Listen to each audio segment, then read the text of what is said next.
Note பண்ணுங்க. Okay okay சரி சரி. அப்ப முக்கியமான விஷயங்களை மட்டும் பார்த்து போவோம். ரைட். அதாவது பிள்ளைகள் உங்களோட ஃபைனல் எக்ஸாமுக்கு, ஓகே, உங்களோட ஃபைனல் எக்ஸாமுக்கு வரக்கூடிய மிக முக்கியமான ஒரு விஷயம்தான், ஒரு தலைப்பு தான். அதாவது இவ்வளவு காலம் வந்திருக்கு, அதே போல உங்களுக்கும் கட்டாயம் வரக்கூடிய எதிர்பார்க்கக்கூடிய ஒரு தலைப்பு தான் நிலவுருவ உருவாக்க செயற்பாடுகள்ல செல்வாக்கு செலுத்துற அகவி செயற்பாடுகள். Okay okay. அதாவது பார்த்துக்கொள்ளுங்க. முதலாவது சரியா, இத நீங்க மெயினா பார்க்கணும். சரியா, நில உருவம் என்றா என்னன்னு தெரியணும். ரைட், என்ன தெரியணும்? நில உருவம் என்றா என்னன்னு தெரியணும். அதே போல அகவிசை காரணிகள் என்றா என்னன்னு தெரியணும். Right, okay. நில உருவம் என்றா என்னன்னு தெரியணும். அதே போல அகவிசை காரணி என்றா என்னன்னு தெரியணும். அது மட்டும் இல்லாம நில உருவங்கள் தோற்றம் பெற விதம், அதோட செயற்பாடு, அது எப்படி மனித நடவடிக்கையின் மீது செல்வாக்கு செலுத்துது, இதெல்லாம் தெரியணும். ரைட். அப்ப பாருங்க, அதாவது நம்ம மெயினா பாக்க இந்த நிலவுருவம் என்று பாக்க என்ன விஷயம், நிலவுருவம் என்று பாக்க பிள்ளைகள், அதுல பிரதானமா இந்த நிலவுருவம் என்று பாக்க பிரதானமா 3 வகை இருக்கு. என்ன? முதலாம் வகை நிலவுருவம், இரண்டாம் வகை நிலவுருவம், மூன்றாம் வகை நிலவுருவம் என்று சொல்லி பிரதானமா 3 இருக்கு. இதுக்குள்ள என்ன வருது? கண்டங்கள் மற்றும் சமுத்திரம். இரண்டாம் வகை நிலவுருவம் என்ன? இந்த கண்டம் மற்றும் சமுத்திரத்தின் மீது அமைந்துள்ளது தான் இந்த இரண்டாம் வகை நிலவுருவம். அதாவது மலைகள், பள்ளத்தாக்குகள் அதுகள் வரும். மூன்றாம் வகை நிலவுருவம் என்றா நான் ஆல்ரெடி சொன்னா போல 5 அல்லது 6 உரிகருவிகள் மூலம் உருவாக்கப்படுற இந்த இரண்டாம் வகை நிலவுருவத்தின் மீது உருவாக்கப்படுற இந்த வி வடிவ பள்ளத்தாக்கு, யூ வடிவ பள்ளத்தாக்கு, இத மாதிரியான விஷயங்கள் தான் மூன்றாம் வகை நிலவுருவம் என்று சொல்லி அழைக்கப்படும். ஓகே, சோ இந்த மாதிரியான நில உருவங்களோட தோற்றத்திற்கும் அது தொடர்பான மாற்றத்திற்கும் பிரதானமா 2 விசைகள் செயற்படுது. ரைட், அந்த 2 விசைகள் தான் இதுக்கெல்லாம் பிரதானமா 2 விசைகள் இருக்கு. என்ன இருக்கு? 2 விசைகள் இருக்கு. ஓகே, அந்த 2 விசைகள் என்ன சொல்லுங்க பாப்போம். முதலாவது என்ன? அகவிசை. அடுத்தது புறவிசை. சரி, அகவிசை, அடுத்தது புறவிசை. முதலாவது அகவிசை என்றா என்னன்னு சொல்றேன். அகைன் சொல்றேன், இது விளங்கப்படுத்தினதுதான், பட் குட்டி ரிவிஷனா அகைன் வாரன். அகவிசை என்று சொன்னா சரியா, புவியிட உள்ள, அதாவது புவியின் அகத்தே இடம் பெறுகின்ற தொழிற்பாடு, அதாவது இந்த பூமிக்கு உள்ள, ஓகே, பூமிக்கு உள்ள இடம்பெறுகின்ற செயற்பாடுதான் அகவிசை. அகமெண்டா உள்ள, சரியா, அதான் அகவிசை. அதாவது பூமியில ஏற்படுற இந்த தொழிற்பாடுகளால புவியோட்டிற்கு அடியில மெதுவாக இடம்பெறும் அதிர்வுகளோடாக தான் இது ஃபர்ஸ்ட் ஆரம்பிக்குது. சரி, இது இன்றைக்கு வெப்ப மேற்காவுகை ஓட்டங்கள், கதிர்வீச்சுகள், இதெல்லாம் இந்த அகவிசை இன்றைக்கு இன்க்ளூட் ஆகும். சோ இந்த முதலாம் வகை நில உருவங்களை உருவாக்குறதுல பெரிய ஏன் இதை இதுக்குள்ள சரி எழுதினா உங்களுக்கு இப்படி விளங்கணும்ன்றதுதான். சரியா, அப்ப முதலாம் வகை நில உருவத்தை உருவாக்குறதுல இந்த அகவிசை பெரும் செல்வாக்கு செலுத்துது. ரைட். அப்போ இந்த மூன்றாம் வகை நிலவுருவம் உருவாகிறதுல இந்த புறவிசை தான் செல்வாக்கு செலுத்துது. ரைட், அப்ப அது தெரிஞ்சு வச்சுக்கொள்ளுங்க. சரி, அப்ப பாப்பம். அதாவது இப்ப அடுத்து நம்ம மெயினா பார்க்க வேண்டிய விஷயம் என்னன்னு பார்த்தோம்டா, புவியின் தகடு, அதாவது அகவிசை என்றேக்க பூமியிட தகடு இருக்குல்ல, அந்த புவி தகட்டு செயல்முறைய தெரிஞ்சா மட்டும்தான் நம்ம மற்ற விஷயங்களை நம்ம அடுத்தடுத்து படிக்கலாம். ரைட், என்ன பார்க்கணும்? புவி தகட்டசைவை பற்றி பார்க்கணும். இது விளங்கிட்டு தானே? ஏதாவது டவுட் இருந்தா சட்ல கேளுங்க, ஒரு வாட்ஸ்அப் நம்பர் தந்துருக்கேன், நீங்க ஆறுதலா கேட்கலாம். ரைட், அதாவது புவி தகட்டசைவு செயல்முறையை பாத்தீங்கன்னு சொன்னா, அதாவது இந்த சமுத்திரங்கள், கண்டங்கள் பற்றி, இதுகளோட உருவாக்கம் பற்றி பல கருத்துக்கள் ஆரம்ப காலத்துல இருந்து வெளியாகி கொண்டுதான் இருக்கு. இதுல விஞ்ஞான ரீதியிலான கருத்துக்கள் பல இருக்கு. சரியா, சோ அதுகளுக்குள்ள நம்ம அக்செப்ட் பண்ணிக்கொள்ற ஒரு விஷயம் தான் என்ன? இந்த புவி தகட்டசைவு பற்றிய இந்த முடிவுகள். சரி, ஓகே. அப்ப புவி தகட்டசைவு கருதுகோளதான் நாம என்ன செய்யறோம்னா பல்வேறு நவீன ஆராய்ச்சிகளுக்கு ஏற்ப நாம ஒத்துக்கொள்ற ஒரு விஷயமா இருக்கு. அப்போ பிரதான புவி தகடுகள், நான் அகைன் சொல்றேன், புவி தகடண்டேக்க, புவி தகடண்டேக்க நீங்க எப்படி ஆல்ரெடி படிச்சீங்களோ பிரதானமானதும் தெரியணும், அதே போல சிறிய தகடும் தெரியணும். சரியா? பிரதானமான தகடண்டேக்க பசிபிக் தகடு, இந்தோ ஆஸ்திரேலிய தகடு, ஆப்பிரிக்க தகடு, வட அமெரிக்க தகடு, யூரேஷியன் தகடு எனக்கு இருக்கு. அதே போல சிறிய தகடண்டேக்க என்ன? சிறிய தகடண்டேக்க நஸ்கா தகடு, நஸ்கா தகடு. அடுத்தது கோகோஸ் தகடு. இதுகள் முக்கியம். சரி, இதுகளை கொஞ்சம் பார்த்து கொள்ளுங்க. ஓகே, சரி. அப்ப பாருங்க, இந்த புவித்தகட்டசைவு கருதுகோளுக்கு ஏற்ப என்ன? புவித்தகட்டசைவு கருதுகோளுக்கு ஏற்ப கோளவகத்துல உருவாகிற இந்த அகவிசைதான் என்ன நடக்குதுண்டா, இந்த வெப்ப மேற்காவுகை ஓட்டங்களால செங்குத்தாக செயற்பட்டு அதோட மேல் எல்லையில இருபுறமும் கிடையாக செல்லும். மேல் எல்லையிட இருபுறமும் கிடையாக செல்லும். சரியா? சோ இத பார்த்து கொள்ளுங்க.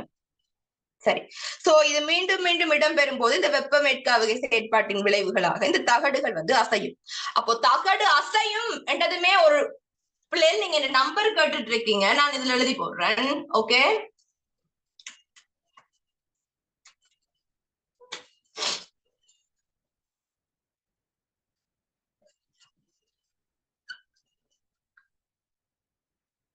விளங்குபன் நினைக்கிறேன்.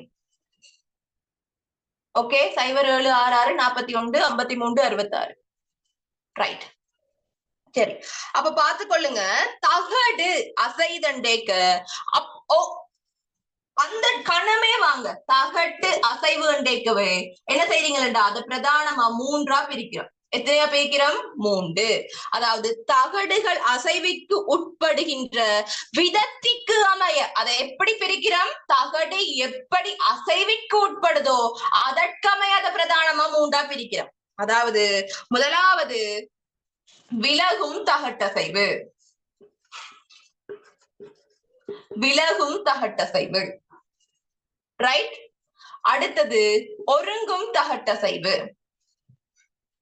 அடுத்தது நிலை மாறும் தகட்டசைவு. நான் முழுக்க எழுதல பிள்ளைகள், டைம் கருதி.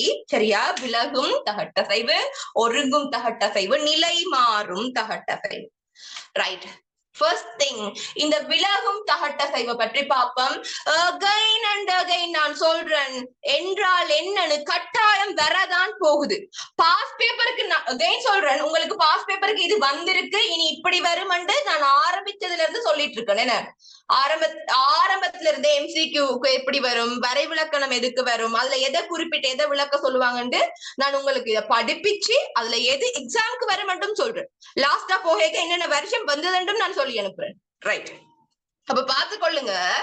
அதாவது முதலாவது விலகும் தகட்டசைவு. இந்த தகட்டசைவு இதுக்குள்ள கேள்வி வந்தா தகட்டசைவு அதை அசைவுக்குட்படுற முறை கேட்பதை பிரதானமா 3ஆ பிரிச்சு அதை விளக்க சொல்லுவாங்க.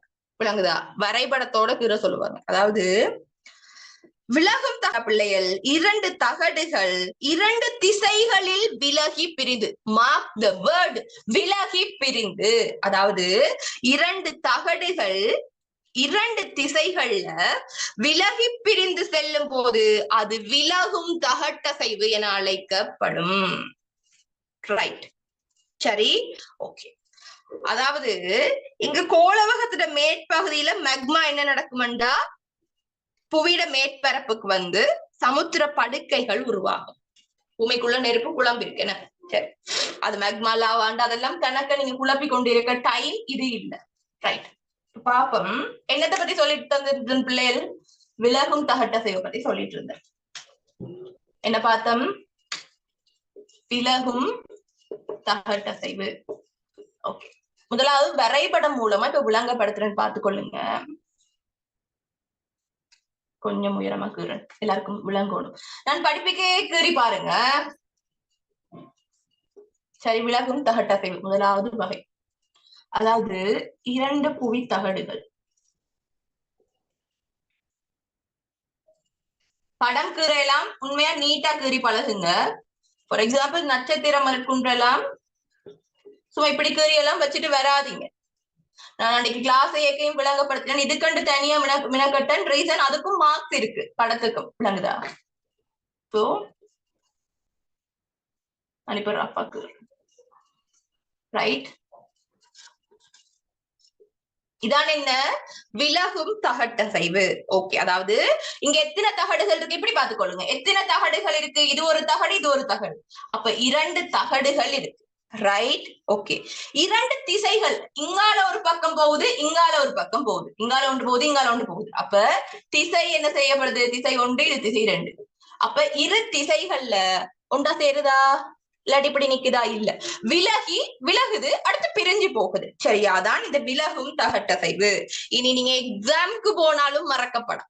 Right, okay.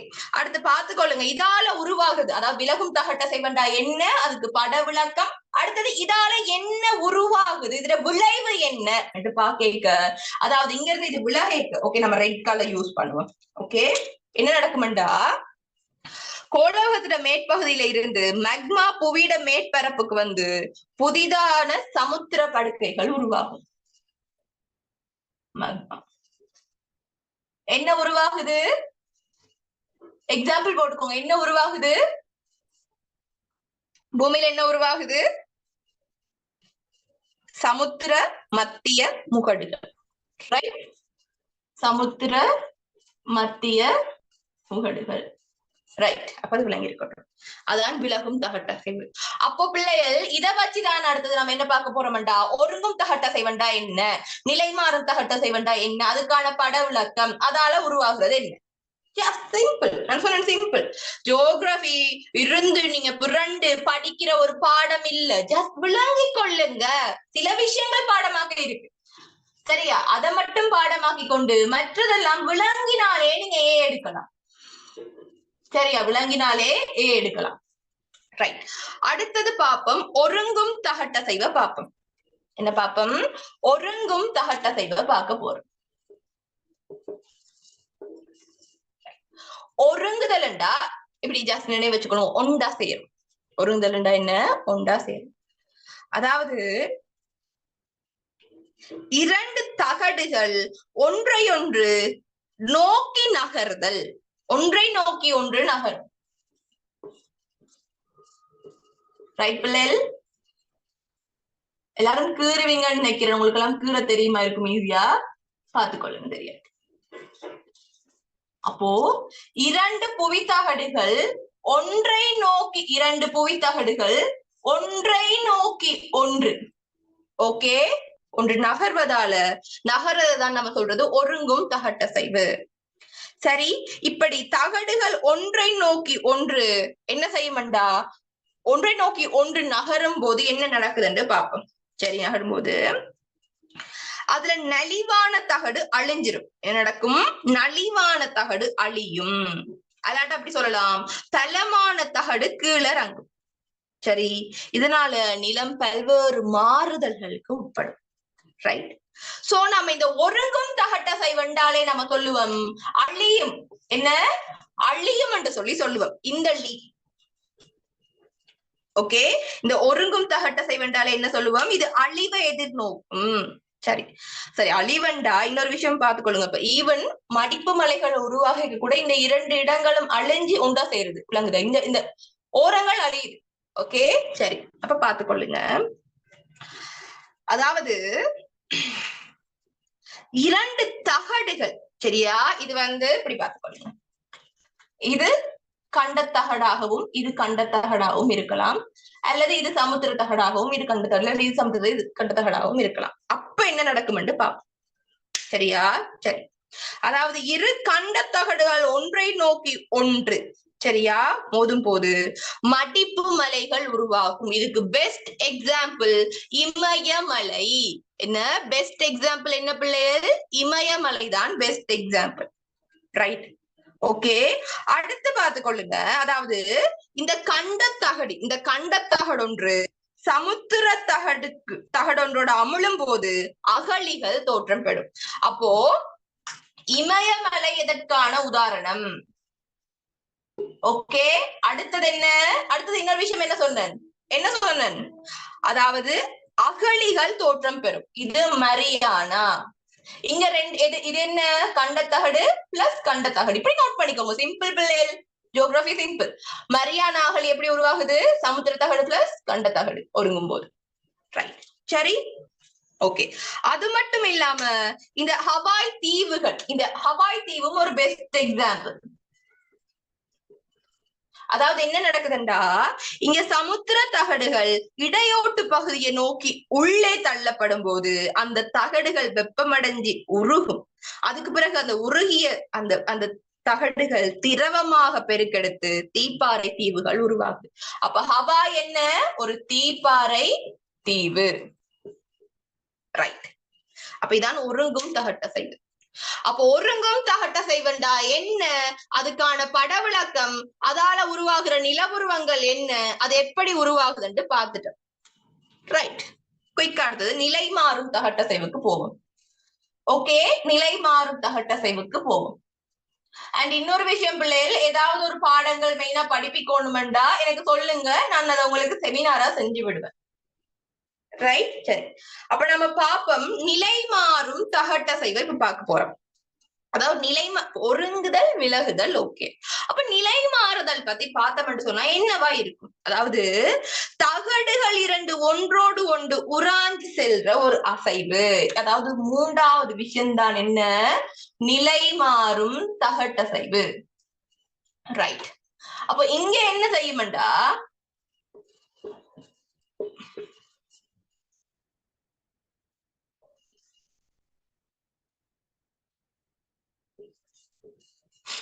இங்க என்ன நடக்கும்டா, விளங்குமென்னு நினைக்கிறேன். இந்த இரண்டு தகடுகளும் ஒன்றை நோக்கி ஒன்று ஒரே இப்படி இப்படி சேராது, ஒன்றா சேராது. அட் த சேம் டைம் இது இப்படி பிரியாது. அதுக்கு பதிலா என்ன செய்யும்டா, உராயும். இது இப்படி, இது இப்படி. ரைட், அதான் என்ன? நிலை மாறும் தகட்டு அசைவுகள். அப்ப இங்க என்ன உருவாகுது? மடிப்பு முதல் பாத்தம் விலகேக்க சமுத்திர மத்திய முகடு, ஒருங்கேக்க என்ன ஹவாய் தீவு, மரியானா அகழி, இமயமலை. அப்ப நிலை மாறுறப்போ என்ன இடம் பெறுதடா? இங்க உருவாகுற பெயர் தான் குறைகள். குறைகள் உருவாகுது. ரைட், இப்ப பாப்பம். சரி, தகட்டசைவெல்லாம் ஓகே மிஸ். ரைட், சரி. அடுத்தது பாப்போம். அகைன் பிள்ளைகள் சொல்லிக் கொள்றேன், ஒரு ரிமைண்ட் பண்ணி கொள்றேன். ஹாஃப் அன் ஹவர்ல கிளாஸ் கட் ஆகிட்டா அதே லிங்க்ல அகைன் ஜாயின் ஆகுங்க. குயிக்கா ஜாயின் ஆகுங்க. என்னடா வெறும் 100 பேர் தான் ஜாயின் ஆகலாம். ஓகே, நெக்ஸ்ட் செமினார் நாம செய்வோம். இன்னும் ஸ்டூடெண்ட்ஸ் எடுத்து செய்வோம். சரி, அப்ப பாப்போம். இந்த என்ன உருவாகுது? இந்த குறைகள் உருவாகுதுன்னு சொன்னேன். சரி, இப்ப குறைகள் உருவாகுதுண்டா. சரி, அது மட்டும் விளங்கிருக்கும். இப்ப பாப்போம். இந்த தகட்டு அசைவால என்ன, இந்த தகடு அசைகிறதால ஏற்படுற விளைவுகள் என்ன என்ன பார்க்க போறோம்? இந்த தகடு அசைகிறதால ஏற்படுற விளைவுகள் என்னன்னு பார்க்க போறோம். விளைவுண்டா என்ன? இதன் காரணமா என்ன உருவாகுது? ஓகே, அப்ப இந்த விளைவை பார்க்க போறோம். விளைவண்டைக்கு நீங்க நல்லா நோட் பண்ணிக்கோங்க வடிவா. மண் சரிவு ஏற்படுதல், பனிமலை சரிவு ஏற்படுதல். சோ இந்த இரண்டு சரிவு வரதில்ல. சோ இது ரெண்டையும் ஈஸியா பாடமாக்குறதுக்கு சொல்லித்தரேன். மண் சரிவு ஏற்படுது. என்ன ஏற்படுது? மண் சரிவு. அடுத்தது பனிமலை சரிவு. ஓகே, இதுகள் ஏற்படுது. ரைட். அதே போல நிலநடுக்கம் உருவாதல். இதை எப்படி ஒன்றா நினைவு வச்சு கொள்றீங்களோ, நான் ஒரு எக்ஸாமுக்கு ஒரு நல்ல ட்ரிக் ஒன்று சொல்லித்தரேன். லைக் ஒன்றோட ஒன்று சம்மந்தப்படுத்தி எழுதுங்க. இப்ப இதை தனித்தனியே உடைச்சு எழுதுறதை விட சம்மந்தப்படுத்தி எழுதுறீங்க. உங்களுக்கு 6 விஷயம் தெரியும், அதுல 2 விஷயங்கள் ஒன்றா இணையும். இப்ப பனிமலை சரிகிறது, மண் சரிவெல்லாம் இந்த தகடுகள் அசைகிறதால. சோ இத நீங்க தனித்தனி பாயிண்ட்ஸா எழுதுறதை விட, அதாவது தனித்தனியா உடைச்சி எழுதுறதை விட, சும்மா அலட்டி வைக்கிறத விட, இது ரெண்டையும் பனிமலை சரிவு மற்றும் மண் சரிவு அப்படின்ற ஒரு பாயிண்டா போட்டுட்டு அதை பத்தி விளக்கி நீங்க எக்ஸாம்பிள் கொடுக்க பிள்ளைகள் உங்களுக்கு மார்க்ஸ் அதிகம். நீங்க அகைன் சொல்றேன், நீங்க நார்மலா படிக்காத பிள்ளைகள் கிடையாது. ஓகே, படிக்காத பிள்ளைகள் கிடையாது. சரி, எல்லாம் 13 வருஷம் படிச்ச பிள்ளை. ஸ்காலர்ஷிப்ல பாதி பேர் போவாங்க, அதுக்கு பிறகு இடையில ஸ்கூல் ட்ராப் பண்ணுவாங்க, அதுக்கு பிறகு ஓ லெவல் முடிய ரிசல்ட்ஸ் வராது சிலருக்கு. பிறகு என்ன சொல்றது, ஓ லெவல் முடிய சிலருக்கு படிக்க விருப்பம் இல்லாம ட்ராப் பண்ணுவாங்க, பல காரணங்கள் இருக்கும். நீங்க எல்லாரும் எப்படி 13 வருஷம் ஸ்ரீலங்காவோட எஜுகேஷன் சிஸ்டம் கஷ்டம் பிள்ளை, நிக்கிற மாதிரி இல்ல. ஓகே, அதுல நீங்க 13 மட்டும் வந்திருக்கீங்க. இந்த 13 வருஷ காலம் நீங்க ஸ்கூல் போயிட்டு ஒரு பாடத்துல, இந்த ஜியோகிராஃபி என்ற ஒரு பாடத்துல உங்களுக்கு எடுக்க முடியலண்டா நீங்க கொஸ்டின் பண்ணிக்கோங்க உங்களோட லைஃப. இன்னும் சொற்ப காலம் பிள்ளைகள் இருக்கு, இன்னும் கொஞ்ச காலம் இருக்கு. ட்ரை பண்ணுங்க, முடியாததை யாராலையும் முடியாததுன்ற ஒரு விஷயம் இல்ல. உங்களுக்கு முடியும், இதை செய்ய முடியும், இந்த அபிலிட்டி இருக்கு, நீங்க நம்புங்க, உங்களால முடியும்.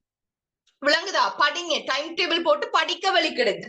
ஜியோகிராபில எல்லாம் ஏ எடுக்கிறது கடும் சிம்பிள், அந்த ட்ரிக் தெரியுது இல்ல யாருக்கும், படிக்கிறது எப்படி என்று தெரியல. சும்மா ஏதோ ஒரு நோட்ஸ் ஆர்கனைஸ் இல்ல, ஏதோ ஒன்று எடுத்து வச்சுட்டு சும்மா படிக்கிறது.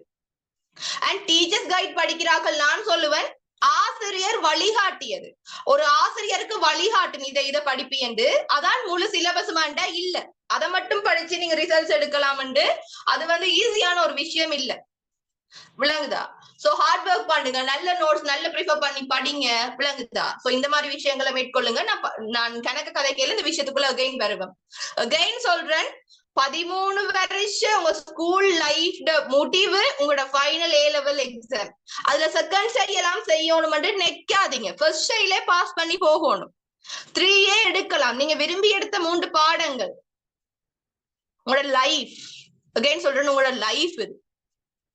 சரி சரி, பாடத்துக்குள்ள வாங்க. அதாவது இந்த புவி தகடு அசைறதுனால ஏற்படுற விளைவண்டேக்க மண் சரிவு மற்றும் பனிக்கட்டி சரிவு, அதை பார்த்தோம். பனிக்கட்டி மலை சரிகிறது. அடுத்தது உருவாகிற விஷயம் அண்டேக்கு என்னென்ன உருவாகுது? புதிய சமுத்திர படுக்கைகள் உருவாகுது, மடிப்பு மலைகள் உருவாகுது, சமுத்திர அகழிகள் உருவாகுது, பிளவு பள்ளத்தாக்குகள் உருவாகுது, எரிமலை வில் உருவாகுது. இந்த மாதிரியான விஷயத்த நோட் பண்ணி கொள்ளுங்க. ரைட், சரி. அதே போல சுனாமி உருவாகுதையும் நோட் பண்ணிக்கொள்ளுங்க. சரி, பார்க்க போறோம் இது. ஓகே, இனி புவி தகடண்டாலே சங்கவி மிஸ் படிப்பிச்சது நினைவு வரணும், என் பேர் நினைவு வரணும். ரைட், இப்படி படிச்சமே என்று ஒரு நினைவு வரணும், எக்ஸாமுக்கு வரும். ரைட், அடுத்தது போவோம். அதாவது பார்க்க போறோம் இந்த புவி அசைவுகள் நான் முதலே சொன்னேன்ல. அதாவது என்ன புவி அசைவண்டேக்க, அது பிரதானமா செங்குத்து விசை, கிடையான விசை என்று இரு வகைப்படுது. சரி, அதாவது இதுக்குள்ள மெயினா நீங்க பார்க்க வேண்டியது, இந்த கிடையான விசையிட 2 வகை இருக்கு. அதாவது எதற்கு ஏற்பன்னு பார்த்தோம்னா செயற்படுற விதத்துக்கு ஏற்ப. ரைட், நோட் பண்ணிக்கோங்க, புவி அசைவு. Right, okay. புவி அசைவு என்று பாத்தீங்கன்னு சொன்னா அது பிரதானமா இரு வகைப்படுது. அதாவது என்ன? செங்குத்து விசை, கிடையான விசை.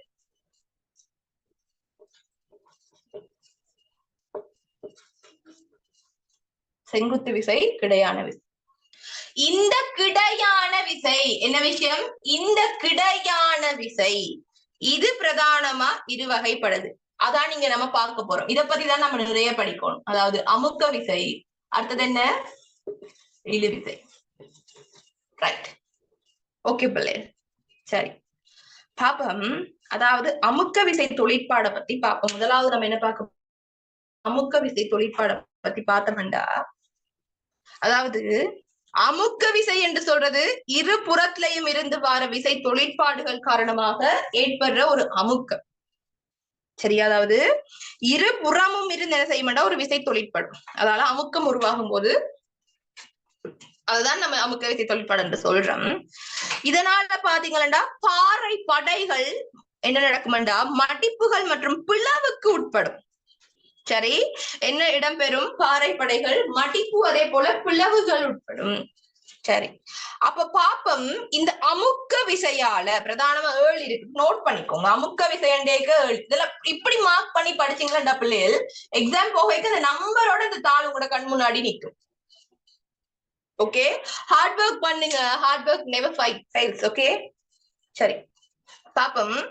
அமுக்க விசை என்றேக்கு அது பிரதானமா 7 இருக்கு, பார்த்துக்கொள்ளுங்க. சமச்சீர் மடிப்பு, சமச்சீர் அற்ற மடிப்பு, அடுத்தது தலைகீழ் மடிப்பு, அடுத்தது குனிந்த மடிப்பு,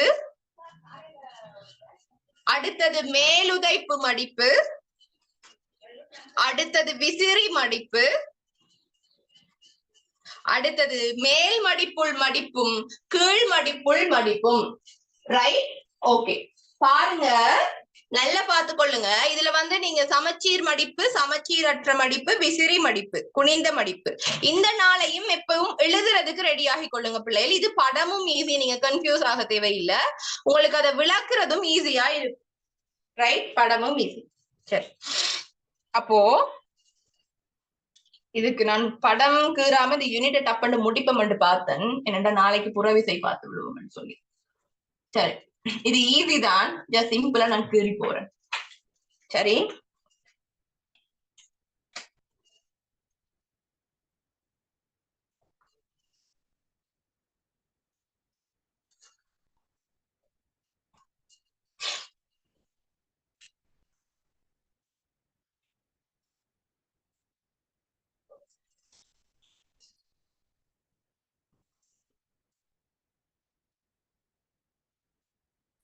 ஜஸ்ட் நான் சும்மா படிக்கிறேன். ஓகே,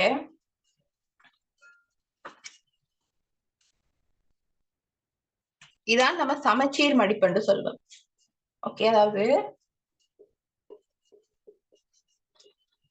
நேரா இருக்குவன் நம்புறேன். ஓகே, கொப்பில கீரைக்கு உங்களுக்கு நேரா கீற முடியும்.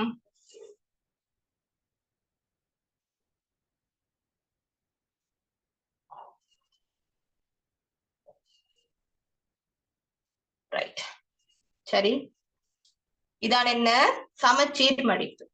இதே சமச்சீர் அற்ற மடிப்பண்டா பிள்ளைகள் பார்த்து கொள்ளுங்க.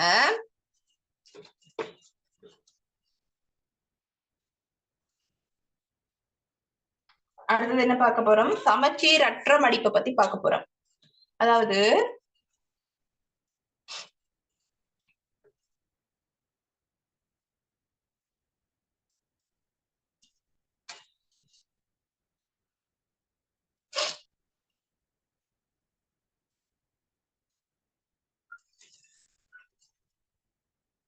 நான் ஃபுல்லா கீரையில ஜஸ்ட் இதை மட்டும் கீறுறேன். இது இப்படி இருக்கும், இப்படி இருக்கும், இருக்கும். அதாவது சமச்சீர் இல்லாம இருக்கும் இந்த மடிப்புகள். சரியா? அடுத்து விசிறி மடிப்பு என்றா தெரியும் தானே? ஓகே, அதுல எல்லாம் கணக்கு டைம் வேஸ்ட் பண்ணி இதண்டிட்டு இருக்காதீங்க.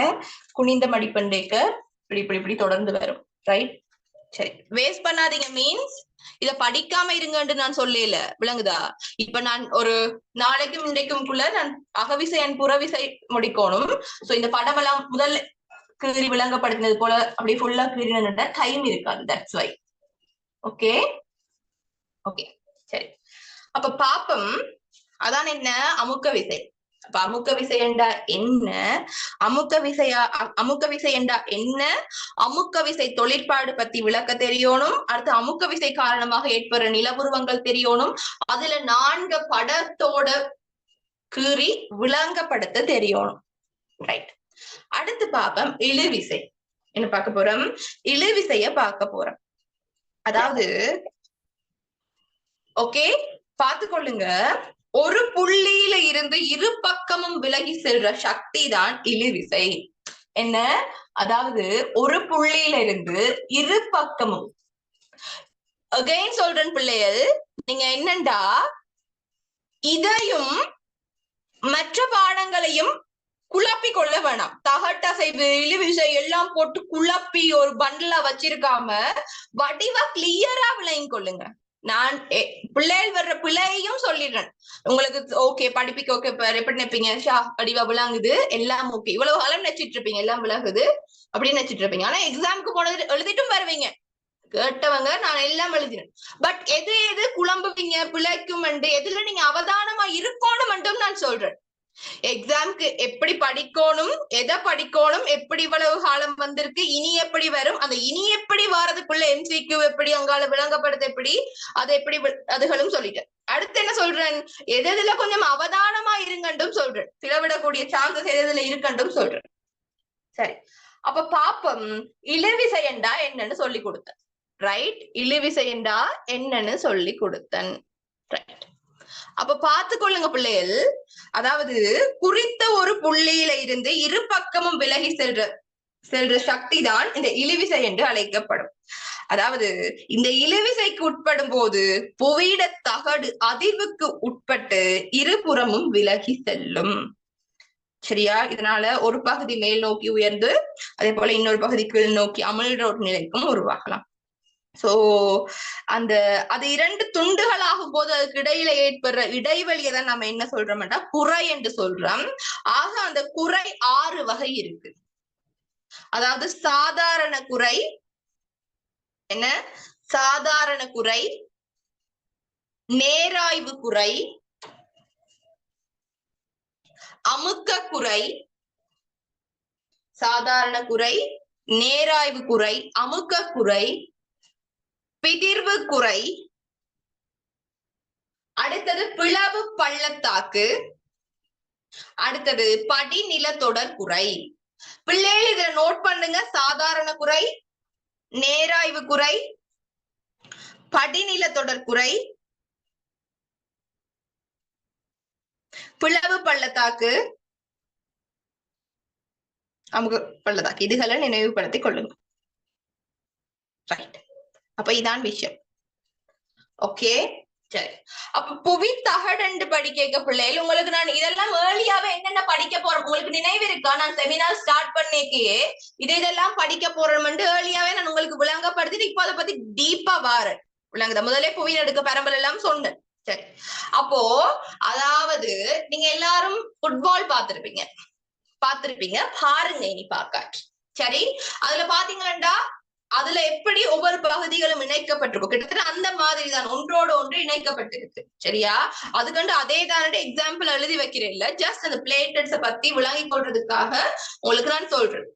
அதாவது உலகத்துல நிலநடுக்க பரம்பலை பத்தி பார்க்கணும். இத முக்கியம் பிள்ளைகள். ஒன்ஸ் அகைன் சொல்றேன், நான் கிளாஸ்ல படிப்பி கேட்க அடிக்கடி கேட்கிற விஷயம் என்ன? 3 விஷயம் கேட்பேன். முதலாவது நிலநடுக்க பரம்பல், அதுல வலையங்கள், நிலநடுக்க பரம்பத்துல வலை. அடுத்தது என்ன? எரிமலை பரம்பல்ட வலயம். அடுத்தது என்ன? சனத்தொகை தெரிந்த வலயம். இது மட்டும் இல்லாம அங்கால நிலக்கரி அப்படி என்று கணக்கு இருக்கு. பட் இதுகள் மெயின். அதெல்லாம் அங்கால தனியம் பண்டைக்க அத சார்ட் போட்டு படிச்சு கொள்ளலாம். ரைட். அப்போ நம்ம பாப்போம், இந்த நிலநடுக்க பரம்பலை பாக்க அதுல அதாவது இதை பத்தி நான் சொல்லித்தரேன். போடுங்க. இது முக்கியம், கொஞ்சம் இல்ல முக்கியம். ஓகே,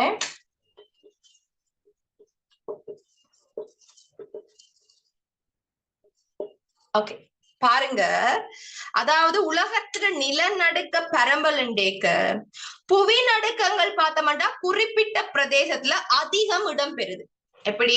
குறிப்பிட்ட ஒரு பிரதேசத்துல அதிகம் இடம்பெறுது. சரியா? இது எங்கேன்னு பாத்தீங்கன்னா தகட்டு எல்லைகள். என்ன? அது எந்த தகட்டு எல்லையாவும் இருக்கலாம் பிள்ளைகள். ஓகே, அப்போ அங்க என்ன, இப்ப நேபாளத்துல புவி நடுக்கம் ஏற்படுதுன்றா அங்க யோசிச்சு பாருங்க, அங்க புவி தகடு இருக்கு, ஒருங்கிற தகடு இருக்கு. ஜப்பான், அப்படி ஒவ்வொன்றையும் நீங்க எடுத்துக்கொள்ளுங்க. இப்ப 2004ஆம் ஆண்டு சுனாமி கூட எக்ஸாம்பிள் எடுக்கணும். சரி, நான் லாஸ்டா சொல்றேன். அதாவது நிலநடுக்க பரம்பலண்டேக்க புவி நடுக்கங்கள்ல குறிப்பிட்ட பிரதேசத்துல அதிகம் இடம் பெறுதுன்னு சொல்றேன். அதாவது எங்க தகட்டு எல்லை வலயங்கள். சரி, அப்போ அந்த வலயங்கள் எத்தனை அது கண்டிப்பா நீங்க படிச்சு வச்சிருக்கணும். அதாவது பிரதானமாக 4 வலயம் இருக்கு. என்ன? பிரதானமா 4 வலயங்கள் இருக்கு. அதாவது முதலாவது பசிபிக் மோதிர வலயம். முதலாவது என்ன? பசிபிக் மோதிர வலயம். பிள்ளைகள் கொஞ்சம் ஓகே, சரி.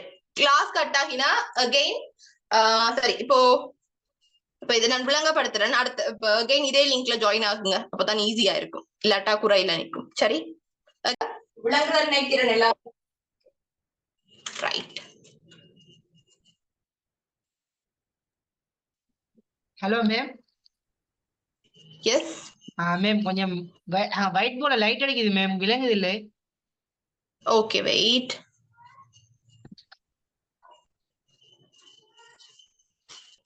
பொறுங்க வரேன்.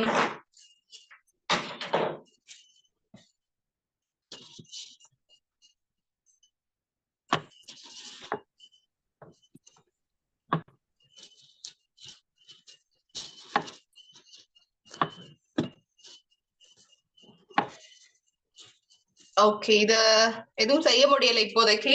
நாளைய கிளாஸ்ல பார்க்கணும். ஓகே, நான் அதுக்கு எதுவும் செய்ய பாக்குறேன். சரி, ரெண்டா முன்னாடி பல்ப் இருக்கு.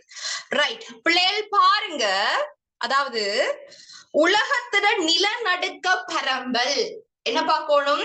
உலகத்திட நிலநடுக்க பரம்பல் என்று பாத்தீங்களா? அதாவது நிலநடுக்கம், புவிநடுக்கம் என்று பல்வேறு பெயர்களால் இது அழைக்கப்படுது. அப்புறம் சொல்றேன்ல சங்கவேஸ் மிஸ் நிலநடுக்கம் என்று மட்டும்தான் படிப்பிச்சவா, புவிநடுக்கம் என்றெல்லாம் படிப்பிக்கலாம் அங்க போய் யோசிக்கிறீங்க. சரி, அந்த நான் அகைன் சொல்றேன், அந்த வார்த்தை பிரயோகங்கள் மற்ற பதங்களை பார்த்துக் கொள்ளுங்க பிள்ளைகள். சரி, பாப்பம். அதாவது புவிநடுக்கம் ஏற்படுற பிரதான வலயங்கள் 4 இருக்கு. முதலாவது பசுபிக் மோதிர வலயம். என்னது?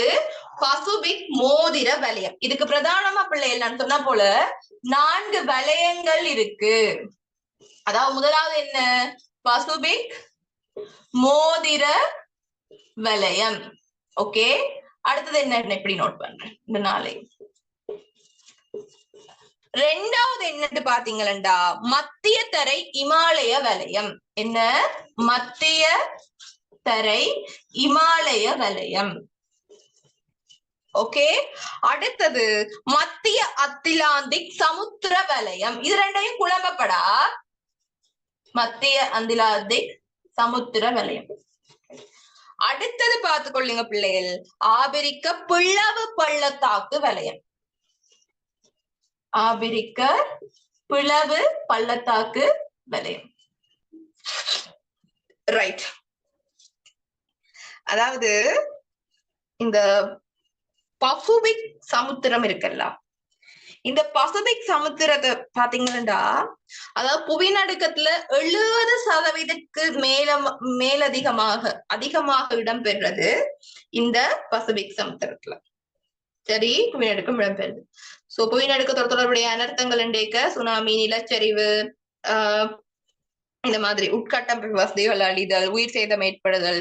உங்களுக்கு ஒரு கேள்வி வரலாம், ஏதாவது ஒரு சம்திங் கொடுத்துட்டு, இயற்கை அனர்த்தம் ஏதாவது கொடுத்துட்டு, இதால ஏற்படுற பௌதீக மானிட பொருளாதாரம் என்றெல்லாம் வரலாம்.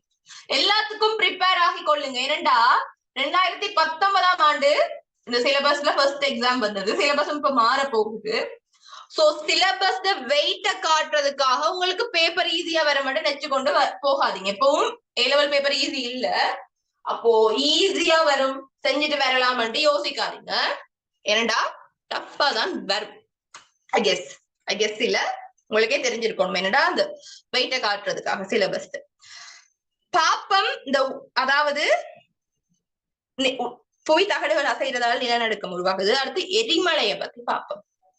என்ன பார்க்க போறோம்?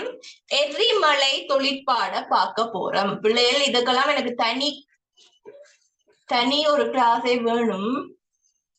முக்கியமான ஒரு விஷயம், ஸ்டார் பண்ணிக்கோங்க. ஓகே, பட் டைம் கருதி. ஓகே, ஒரு செமினார்ல என்னால எவ்வளவு உங்களுக்கு அந்த டைமுக்குள்ள எவ்வளவு முக்கியமான விஷயங்களை படிப்பிக்க முடியுமோ அவ்வளவு நான் படிப்பிக்கிறேன் பிள்ளைகள். ஓகே, சரி, அப்ப பார்த்து கொள்ளுங்க. எரிமலை தொழிற்பாட பார்த்தோம்டா, இந்த அகவிசை தொழிற்பாடுகள்ல 2ஆம் வகை நில உருவங்களை தோற்றுவிக்கிற ஒரு பிரம்மாண்ட செயற்பாடுதான் எரிமலை தொழிற்பாடு. அதாவது இந்த எரிமலை தொழிற்பாடு என்று சொன்னா எரிமலை வெடிப்பு மாத்திரம் அல்ல, எரிமலை. சரியா? இந்த எரிமலை என்ன செய்யணும்டா, இது எரிமலை மாதிரி இல்லைன்னு பாருங்க. இந்த எரிமலை வெட்டிச்சு சிதறினா மட்டும்தான் அது எரிமலை வெடிப்புன்னு சொல்லி இல்ல. அதாவது பூமியில உள்ள திண்ம திரவ வாயு வடிவங்கள்ல காணப்படுற பாறை பொருட்களை பூமியோட்டுக்கு அல்லது அதுக்கு வெளியால வருவதற்கு முதல் இடம்பெறுகின்ற எல்லா செயற்பாடுகளும் கூட இதுல அடக்கப்படுது. இதை விளங்கி கொண்டாதான் இது முக்கியம் பிள்ளைகள், முக்கியம். இதை விளங்கி கொள்ளுங்க. அதாவது பார்க்கலாம், 2019ஆவது ஆண்டு பாஸ் பேப்பர் நினைக்கிறேன், கொஞ்சம் எடுத்து பாருங்க.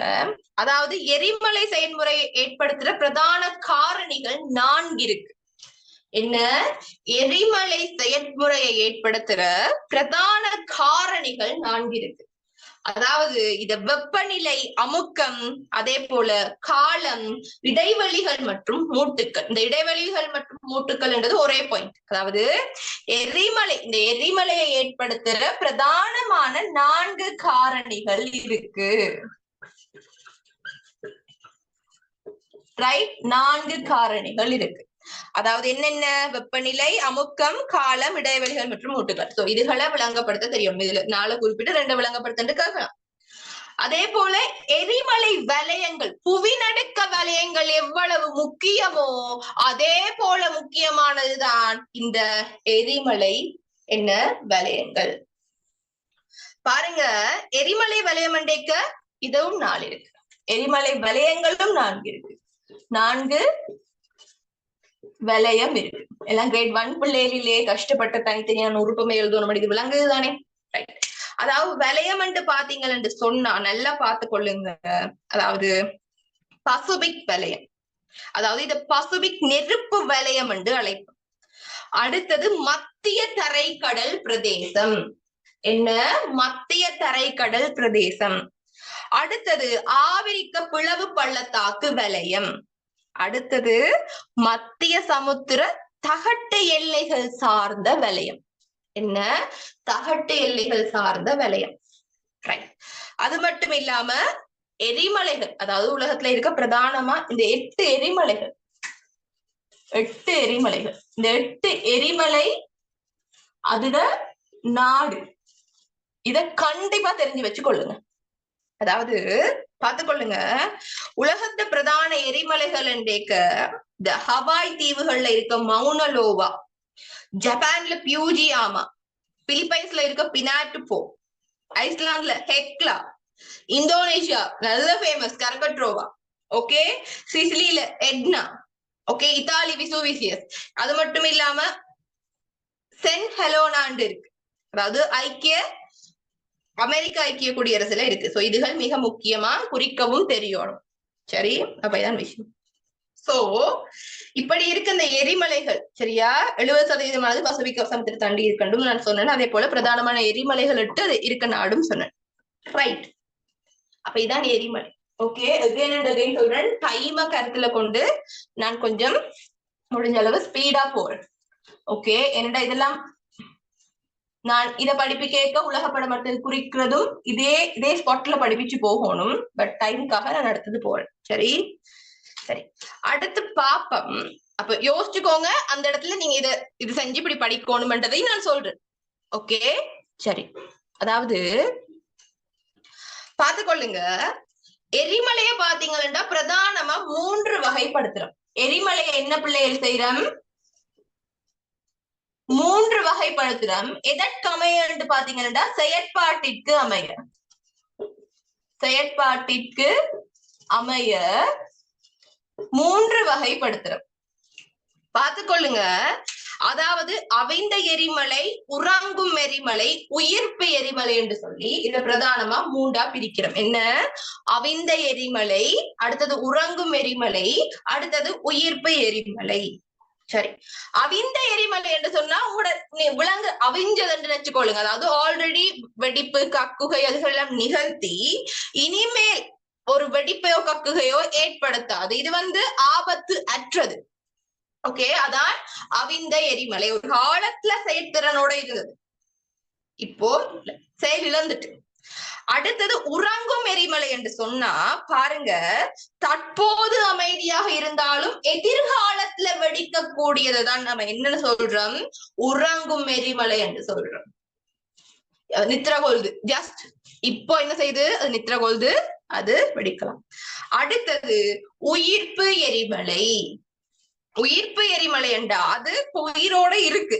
எப்படின்னா அந்த தீக்குழம்பு, புகை இதுகள் எல்லாம் வெளியேற்றி அப்படியே ஹஸ்புசண்ட் எப்படி இருக்கும்? செயற்பாட்டோட இருக்கும். அதான் என்ன? இந்த உயிர்ப்பு எரிமலை. எரிமலை 3, அதை பத்தி ஒரு விளக்கம். சரி சரி, ஓகே. இன்னும் ஒரு 30 minutes இருக்கு, அதுக்குள்ள பாப்போம்.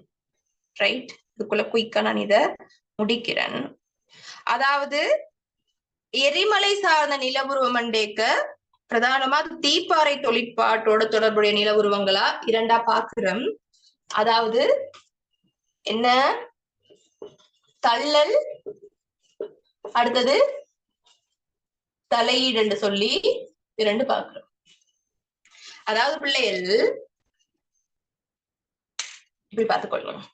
இப்ப என்னோட கிளாஸ் வர பிள்ளைகள் இதை வாய்ப்பாடு மாதிரி அப்படி என்னோட சேர்ந்து சொல்லுவாங்க. நான் அப்படி அவ்வளவு பாடமாக்க வச்சுட்டேன்.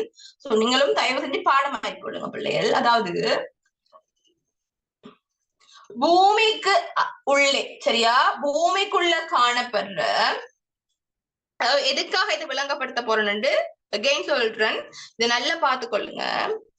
இந்த பூமிக்குள்ள காணப்படுற நெருப்பு குழம்பானது என்ன, இந்த நெருப்பு குழம்பானது ரைட், பல்வேறு அகவிசை செயற்பாடுகளின் காரணமாக, அதாவது வெப்பமேற்காவுகை, கிளர் மின்வீச்சு போன்ற செயற்பாடுகளின் காரணமாக பூமி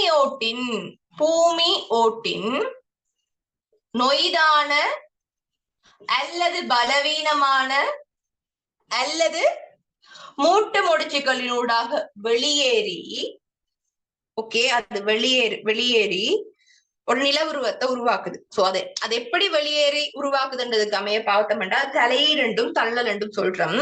சோ இதுகள் மட்டும் அந்த டெபினிஷனை பாடமாய்க்கொள்ளுங்க. அதுக்கேற்ப உங்களோட சாமர்த்தியத்துக்கு ஏற்ப கேள்விக்கேற்ப போடுங்க, நான் படிச்சு தரேன் இப்படி என்று. அதாவது தலையீடு என்று சொன்னா பாறைகளுக்கு இடையில, பாறை படைகளுக்கு இடையில இது என்ன செய்யும்டா உருகி அது படியும், அதுக்கு பிறகு அது இறுகும். சோ அப்படி உருவாகிறதுதான் இந்த தலையீட்டு. அது அப்படியே இப்ப தலையீட்டு அப்படியே நிக்குமன்னு வச்சுக்கொள்ளுங்களே, அதான் தலையீட்டு தீப்பாறை. தள்ளலண்டா தள்ளி கொண்டு வெளியில வந்துடும், அதான் தள்ளல். சரி, சோ இந்த தலையீட்டு தீப்பாறை என்றது பாத்தீங்கன்னு சொன்னா, அதாவது இது இப்படி பார்த்துக்கொள்ளுங்க, அது படிகிற விதத்திற்கு ஏற்ப அது பாத்தீங்கன்னா அது எந்த உருவத்துல படிஞ்சிருக்கோ அதற்கேற்ப அதை நாம வகைப்படுத்துறோம். வில்லை தீப்பாறை, அடுத்தது கிடை தீப்பாறை, குமிழ் தீப்பாறை, அடுத்தது குழிவு தீப்பாறை, அடுத்தது சீதர் மர தீப்பாறை, அடுத்தது ஆட்பிளவு கக்குகை, அடுத்தது பாதாள கட்குகை என்று சொல்லி நம்ம பிரிக்கிறோம். சரி, அதே போல பூமியோட்டுல மேற்பரப்பில் இடம்பெற்ற இந்த அரித்தல் செயற்பாட்டுக்கு பிறகு பாத்தீங்களா இந்த தீப்பாறை நில உருவங்களை பார்க்கலாம். அகைன் அண்ட் அகைன் சொல்றேன், எனக்கு இப்பதான் நினைவு வருது. நான் ஆல்ரெடி கிளாஸ்ல படிக்கிற பிள்ளைகளுக்கு சொல்லியிருக்கேன், அந்த யூடியூப் லிங்க் அனுப்புறேன்னு. ஸ்ரீலங்கால பாத்தீங்களா இலங்கையில தோணிக்கல் என்ன இடம், அதாவது இலங்கையில தோணிக்கல் என்ற இடத்துல பாத்தீங்கன்னு சொன்னா ரோசா நிற கிரனைட் பாறைகள் இருக்கு. என்ன இருக்கு, ரோசா நிற கிரனைட் பாறைகள் இருக்கு. அப்ப அதை நோட் பண்ணி கொள்ளுங்க. ரைட் பிள்ளைகள், சரி, அப்ப அதை பார்த்து கொள்ளுங்க. சரி, அப்போ தலையீட்டு தீப்பாறை எண்டேக்க இப்படி, தள்ளல் தீப்பாறை எண்டேக்க பார்த்து கொள்ளுங்க. அதாவது எரிமலை வெடிப்பு, என்ன, எரிமலை வெடிப்பு என்ற செயற்பாடு காரணமாக பூமியிட மேற்பரப்பின் மீது தோன்ற நில உருவங்களை தான் நம்ம தள்ளல் என்று சொல்லி சொல்றோம். சரியா, தள்ளல் என்று சொன்னா இதான் விளக்கம். சரி, ரைட், ஃபைன். அப்ப பார்த்து கொள்ளுங்க, அதாவது இந்த தள்ளல் தீப்பாறை என்றா என்ன, அதே போல அதுல வகைகள் இருக்கு. அதாவது பார்த்து கொள்ளுங்க, சாம்பல் கூம்பு, எரிமலை கூம்பு, லாவா கூம்பு, கூம்பண்டைக்க எரிமலை கூம்பு, சாம்பல் கூம்பு, லாவா கூம்பு. அடுத்தது கூட்டெரிமலை, எரிமலை வாய், எரிமலை கழுத்தண்டு சொல்லி இருக்கு பிள்ளை. சரி, இத படம் கீறி விளக்க தெரியணும். நான் இந்த தள்ளல் மற்றும் தலையிட படம் கீறாம போனதுக்கான காரணம் ஒன்றே உண்டு, டைம். ரைட். அப்போ உங்களை எல்லாருக்கும் இது நார்மலி இப்ப எல்லோரும் படி எல்லா பிள்ளைகளுக்கும் தள்ளலும் தலையிடும் எல்லா படங்களும் இருக்குன்னு நினைக்கிறேன். அப்படி இல்லாத பிள்ளைகள் ஆல்ரெடி இந்த நம்பர் போட்டிருக்கேன்ல, ஒரு எப்படி என்றாலும் எனக்கு கண்டெக்ட் பண்ணி என்கிட்ட கேட்டாலும் தருவேன். சோ இருக்க நோட்ஸ் படிக்கிறது என்றாலும் படிங்க.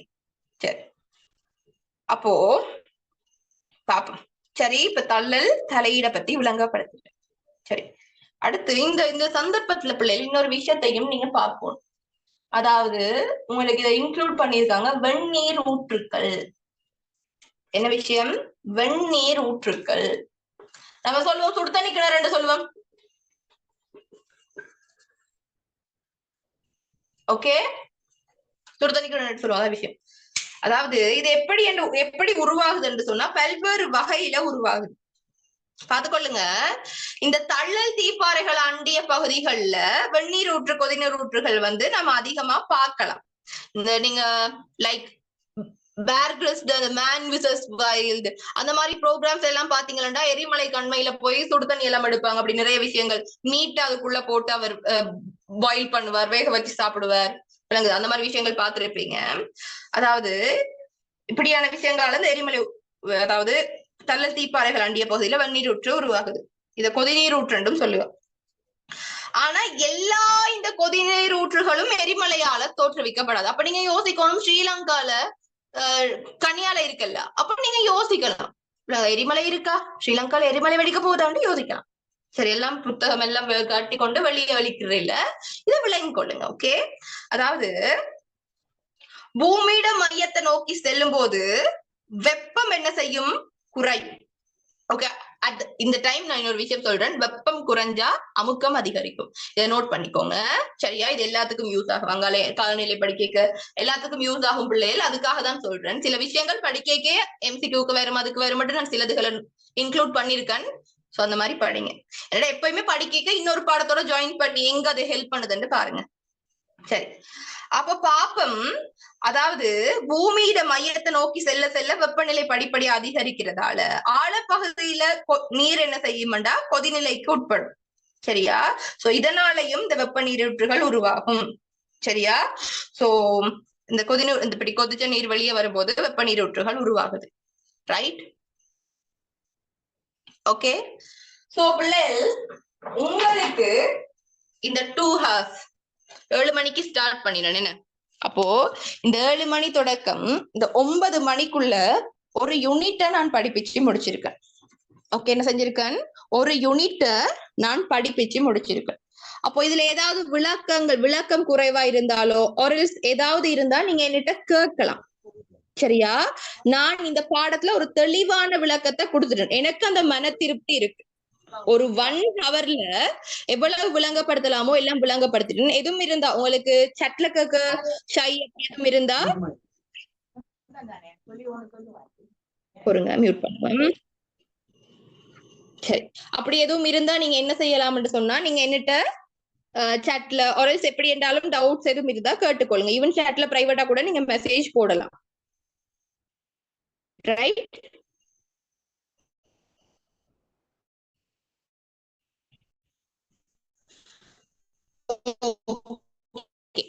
அப்போ ஓகே, கண்டெக்ட் பண்ணுங்க. அகைன் சொல்றேன், உங்களோட ஸ்கிரீன்ல நான் ஷேர் பண்ணிருக்கேன், அதை ஸ்கிரீன்ஷாட் எடுத்துக்கோங்க. ஓகே, உங்களோட எக்ஸாமுக்கு பாத்தீங்கன்னா இன்னும் சொற்ப காலம் தான் இருக்கு, இன்னும் கொஞ்சம் தான் காலம் இருக்கு. ரைட்? சோ என்ன செய்யுங்கன்னு சொன்னா இந்த டைம் வடிவான முறையில பயன்படுத்துங்க. ஓகே, இந்த டைம் என்ன செய்யுங்கன்னு சொன்னா வடிவான முறையில பயன்படுத்துங்க. வடிவானண்டா கலர் பண்ணி பாட்டு பாடி டான்ஸ் ஆடி இல்ல. ஓகே, சரி. அதாவது முடிஞ்ச மட்டும் வேற விஷயங்கள்ல உங்களோட கவனங்கள் சிதற விடுறத குறைச்சி படிப்புல செலவழிங்க. ஓகே, அகைன் சொல்றேன், நான் என்கிட்ட படிக்கிற பிள்ளைகளுக்கு தெரியும் என்கிட்ட ஃபேமஸான ஒரு இது என்னன்னு கேட்டா, அதாவது குறுகிய கால இன்பங்களுக்காக, சரியா, குறுகிய கால இன்பங்களுக்காக ஒரு நிரந்தர துன்பத்தை ஏற்படுத்தி கொள்ளாதீங்க. விளங்குதா? இப்போதைக்கு உங்களுக்கு ஒரு சந்தோஷத்தை தரத ஒரு விஷயத்துக்காக படிப்பை சாக்ரிஃபைஸ் பண்ணாதீங்க. வட்டிவா படிச்சீங்களா நல்ல ரிசல்ட்ஸ் கண்டிப்பா எடுக்கலாம். ஓகே, அதுல எந்த டவுட்டுமே இல்லை. ஓகே, சோ ஜியோகிராஃபி எப்படியெல்லாம் படிக்கலாம்னு நான் சொல்லி தாரேன். சோ அந்த கேப்குள்ள நீங்க என்ன செய்யலாம்டா, எனக்கு இப்போ ஃபீட்பேக் போட்டு விடுங்க. ரைட், என்ன செய்யுங்க, ஃபீட்பேக் போட்டு விடுங்க சாட்ல, ஆர்எல்ஸ் எப்படி என்றாலும் ஃபீட்பேக் போட்டு விடுறது நல்லது. சரியா?